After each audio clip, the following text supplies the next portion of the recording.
Hi friends, अभिमान academy का फिर से आपका स्वागत है। और 69,000 शिक्षक भर्ती में 22,000 सीटों का मुद्दा जिलों से लेकर सचिवालय तक जा चुका है अब। और यदि सीटें जोड़ें तो सबसे ज़्यादा फ़ायदा किस कैटेगरी को होने वाला है, इस वीडियो के माध्यम से आपको बताना चाहेंगे। सबसे पहले बात कर लेते हैं, अधिक अंक पाने वाले अभ्यर्थियों ने रिक्त पदों पर मांगा चयन। उसके अलावा 22,000 रिक्त पदों के शिक्षक भर्ती में जोड़ने की मांग और तेज हो गई है। शिक्षकों की भर्ती की प्रक्रिया लिखित परीक्षा उत्तीर्ण करने के बावजूद चयनित नहीं हो सके। अभ्यर्थियों ने रिक्त पदों पर भर्ती के लिए मुहिम शुरू कर दी है। बेरोजगार योग्य शिक्षक अभ्यर्थियों की ओर से लगातार 22,000 रिक्त पदों को 69,000 सहायक अध्यापकों की भर्ती में जोड़ने की मांग की जा रही है। मामले को लेकर अभ्यर्थी ऑनलाइन धरना प्रदर्शन कर रहे हैं। कौशाम्बी की रहने वाली आरती ने बताया कि सुप्रीम कोर्ट ने 2017 में यूपी में 1,37,000 योग्य शिक्षकों को 2 भर्ती में भरने का आदेश दिया था। इनके पालन के लिए सरकार ने 68,500 और 69,000 2 भर्तियां निकाली, जिसमें पहली भर्ती में केवल बीटीसी और शिक्षा मित्री शामिल थे। भर्ती में सरकार ने 150 अंक की परीक्षा पास होने के लिए अनिवार्य 67 और 60 अंक निर्धारित किए, जिसमें मतलब ये 65% और 60% लिखा हुआ है यहाँ पर, और जिसमें करीब 41,000, अच्छा ये पुरानी मेरिट की बात है तो 67-60 निर्धारित किए, 41,000 अभ्यर्थी ही पास हो पाए। कुल मिलाकर वहाँ पर 26,000 सीटें खाली रह गई। दूसरी 69,000 भर्ती में एनसीटी ने प्राथमिक के लिए बीएड को मान्य कर दिया। भर्ती में पास होने के लिए 90-97 अंक निर्धारित किया गया। ये मतलब 60-65 और 150 में से 90 नंबर और 150 में से 97 नंबर। यहाँ करीब 1,46,000 अभ्यर्थी परीक्षा में पास हुए। परीक्षा कराने वाली संस्था ने एकेडमिक मेरिट अंकों में 3 अंक और जोड़ दिए। मतलब ये लभाव के दिए गए थे एक तरीके से। जो प्रश्न गलत थे उन प्रश्नों के नंबर ना देकर सबको 3-3 नंबर कॉमन बांट दिए सरकार ने। इसके बाद क्या हुआ, जिसकी वजह से जो पहले फेल हुए थे वे पास हो गए। वहीं सीके शुक्ला ने बताया कि जिन्होंने 15 साल पहले पढ़ाई की है उन्हें एकेडमिक अंक अब के मुकाबले नहीं है। देखिए 15 साल पुराना अगर कोई बच्चा 10th 12th पास है तो वो आज का जो बच्चा एकेडमिक जैसे सीबीएसई बोर्ड में पढ़कर आया है उसके और यूपी बोर्ड का 15 साल पुराने बच्चे का और वर्तमान में सीबीएसई बोर्ड वाले बच्चे के पढ़े हुए का जो एकेडमिक है उसमें जमीन आसमान का अंतर होता है। तो यही बात बताने की यहाँ पर प्रयास किया गया है। पुरानी और अब मार्किंग प्रणाली में काफ़ी असमानता है। ऐसे में सरकार द्वारा मुफ्त के 3 अंक देना कम एकेडमिक अंक वालों को भर्ती से बाहर कर देना है। इसके अलावा वसुंधरा की रहने वाली सीमा चौधरी ने कहा कि जब पहली भर्ती में 26,000 सीटें खाली रह गई हैं तो सरकार का कहना था कि यहाँ योग्य अभ्यर्थियों की कमी है, लेकिन इस बार तो सभी योग्यता के पैमाने पर को कई बार पार करके आए हैं। सुप्रीम कोर्ट ने 1,37,500 लाख पदों पर 2 भर्ती में भरने का आदेश दिया था। इस भर्ती में शेष पद अगली भर्ती में क्यों जोड़े जाएं? सरकार के अनुसार उत्तर प्रदेश में शिक्षकों के करीब 2,50,000 पद खाली हैं, तो फिर इन 26,000 खाली पदों के अलावा भी बहुत सारे सरकार के पास पद शेष रह गए जिस पर सरकार नई भर्ती कर सकती है।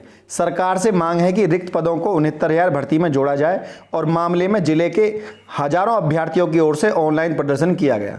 देखिए बहुत सटीक और सही जानकारी यहाँ पर दी गई है। मतलब बात थोड़े शब्दों में है लेकिन बात बहुत बड़ी है।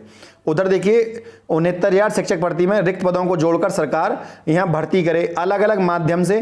देखिए यहाँ पर माननीय टीम के मेंबर जितने भी हैं सब जुड़े हुए हैं। बीएड डिग्रीधारी अभ्यर्थी आरती शुक्ला, संध्या, हिमांशु दुबे, निधि मिश्रा का कहना है देखिए सब अभ्यर्थी अपने अपनी तरफ से यहाँ 3 अंक देने को लेकर, क्योंकि उनको कुछ फ़ायदा नहीं हुआ इन 3 नंबरों से।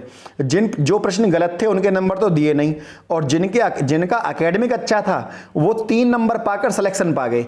इससे जो बीएड वाला बच्चा है जो इसका गुणांक कम है उसको नुकसान हुआ। अच्छा अब बात कर लेते हैं यदि 22,000 पद जोड़े। देखिए ये बात सबको पता है कि सबसे ज़्यादा सीटें ओबीसी वाले बच्चों की खाली हैं। यदि सीटें जोड़ दी जाएं तो सीधा सीधा फायदा है ओबीसी कैटेगरी को होने वाला है। यदि 22,000 सीटें जोड़ गई तो सबसे ज़्यादा मेरिट अगर कोई गिरेगी तो ओबीसी की। क्यों? क्योंकि जनरल के टोटल बच्चे जो पास हुए थे वो 36,000 थे, 36,000, जिसमें से 18,000 पहली मेरिट में और 15-16,000 दूसरी मेरिट में चयनित हो गए। बच्चे 5-6,000 यूआर के जनरल कैटेगरी के बच्चे जो है बहुत कम ऐसे हैं जिनको वहाँ पर फायदा होगा। मतलब वो तो सेलेक्ट हो ही जाएंगे और ये भी जरूरी नहीं है उनमें सबका एकेडमिक अच्छा हो सकता है किसी का एकेडमिक 15, 16, 17 ही हो, 18 ही हो, तो वो उन्हें अगर छोड़ दिया जाए तो लेकिन ओबीसी वाले बच्चों की भरमार है, उनकी कोई कमी नहीं है। काफ़ी बड़ी, लगभग 64,000 की संख्या में ओबीसी बच्चे पास हुए, जिनमें से लगभग 35 से 30,000 बच्चे अभी सेलेक्ट हो पाए हैं। तो आधी संख्या में सबसे ज़्यादा फायदा है ओबीसी हुआ। यदि ओबीसी का अभ्यर्थी अपनी एमआरसी की बात को तो रख ही रहा है, उतनी उससे बड़ी मात्रा में जिस मात्रा में एमआरसी मुद्दे को रखा गया है, उससे दुगनी मात्रा में यदि इस मुद्दे को ओबीसी वाला बच्चा समझ जाए कि 22,000 सीटों को जोड़ने को लेकर, तो वो क्योंकि सरकार ने मान लीजिए कोई स्टैंड लिया एमआरसी को लेकर, अब वो मामला कोर्ट में चल रहा है, विचाराधीन है, माननीय न्यायालय के से भी निर्णय आ रहे हैं। देखिए, सरकार अपनी कोई भी, अगर सरकार ने गलती करी है तो सरकार उसको आसानी से तो मानेगी नहीं कि हमने गलती करी है। तो यहां पर एक मुद्दा ऐसा बचता है जिसके ऊपर सरकार बैकफुट पर है, वो मुद्दा है 22,000 सीटों को जोड़ने का। तो यदि सारे अभ्यर्थी मिलकर 22,000 सीटों का प्रयास करें तो हो सकता है एक बार को एमआरसी की लिस्ट में सरकार कोई बदलाव ना करे और ये कह दे कि हम नियोक्ता हैं और हमको अधिकार है, हमने जो किया वो ठीक किया। लेकिन 22,000 सीटों को मुद्दे को लेकर सरकार कुछ नहीं कह सकती। क्यों? क्योंकि उसके पास कोई निर्णय, कोई कहने के लिए कोई बात ही नहीं है, और उसमें सरकार को नुकसान भी नहीं है और सभी को समान रूप से फायदा भी होगा। तो यहां पर सर्वजन हिताय सर्वजन सुखाय वाली बात करी जाए और इन सीटों को साथ मिलकर जोड़ने के लिए बात कही जाए। सबसे ज्यादा फायदा यहां पर ओबीसी को मिलने वाला है और सारे अभ्यर्थी जो है यहां पर एक होकर इन सीटों को जोड़ने का प्रयास करें। यह बात सत्य है कि सरकार को 15,000 एमआरसी कैंडिडेट को अगर वहां पर नुकसान पहुंचा है तो ये बात सरकार मानना, अगर पहुंचा है तो सरकार मानेगी नहीं, और यदि उनको फायदा लेना है तो सरकार 15,000 पद जोड़ेगी नहीं, क्योंकि ऐसे आप किसी विशेष कैटेगरी के लिए पद नहीं जोड़ सकते, फिर और कैटेगरी वहां पर शोर मचाएंगी कोर्ट में जाकर। तो एक ऐसा मुद्दा है 22,000 जो सभी के लिए फायदे में रहने वाला है। यहां पर मतलब यूआर हो, ओबीसी हो, एससी कैटेगरी तो लगभग सभी स्टूडेंट यहां पर सेलेक्ट हो ही जाएंगे अगर 22,000 पद जुड़ जाएं। लगभग 7,500-8,000 पद उनके खाली हैं, बची सीटें हैं, सब जुड़ जाएंगे, मतलब सबको फायदा होगा इसमें। और क्योंकि देखिए, जो अभ्यर्थी ज्यादा बड़ी मात्रा में पास है उनको ज्यादा बड़ा फायदा होगा, क्योंकि ओबीसी वाले कैंडिडेट ज्यादा पास हैं तो वो ज्यादा सेलेक्ट भी होंगे 22,000 सीटें जोड़ने पर।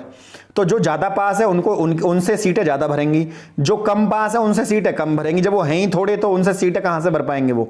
तो ये एक बहुत काम की बात है, क्योंकि तुम्हें पता है कि 31 दिसंबर 2021 के बाद आचार संहिता लगनी शुरू हो जाएगी उसके बाद, और फिर सरकार काम करे या ना करे, आपके पास 7 महीने हैं। इन 7 महीनों में आप सीटों को जुड़वा लीजिए अगर नौकरी चाहिए तो।